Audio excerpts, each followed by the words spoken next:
Den bajalanan sampai den lupa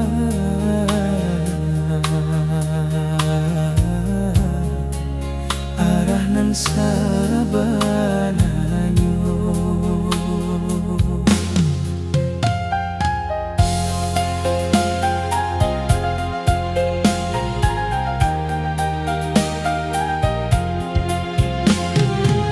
Pernah den mengejar dunia sampai lupa waktu jodoh.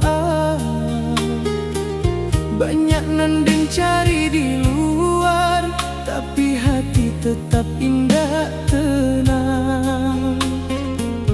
Dan pernah salah dalam langkah, pernah jauh dari nan benar, sampai suatu malam den sadar hidup iko indah panjang. Den duduk dalam sunyi mencari jawaban di hati. Ternyata nan den butuhkan bukan dunia nan lebih banyak. Den datang jo hati nan lemah, ya Allah ampuni langkah den. Baliaklah hati, balik pada Allah. Jangan tunggu sampai waktu indah adolai. Kalau pernah salah masih ada pintu ampunan. Selama hati mau berubah, jalan pulang masih terbuka.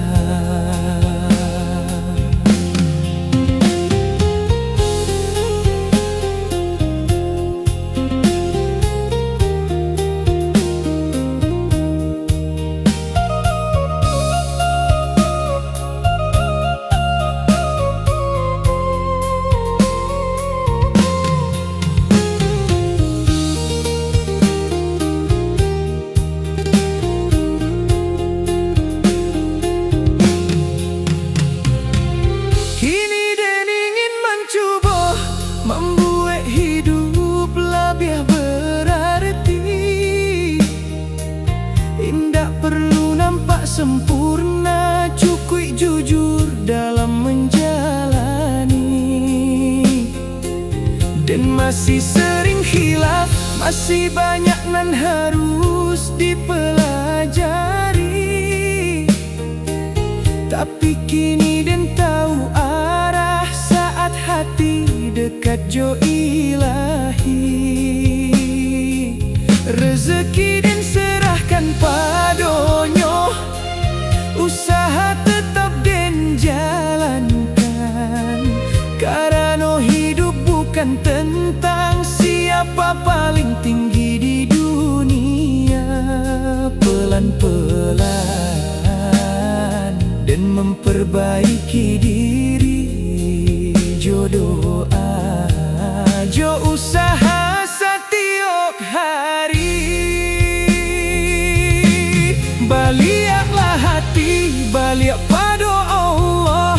Nan Allah lewat biarkan jadi pelajaran. Indah usah malu untuk mulai dari awal. Allah melihat usaha, bukan cuma hasil akhir. Ya Allah, kalau hati dan mulai lalai, ingatkan den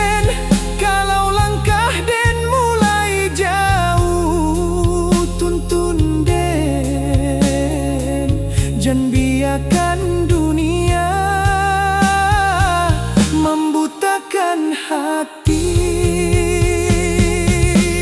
Baliaklah hati, baliak padu Allah. Hidup ko singkat, jangan habiskan dalam lalai dan ingin mencari rezeki nan halal jo berkah, dan menjalani hidup dengan hati nan tenang.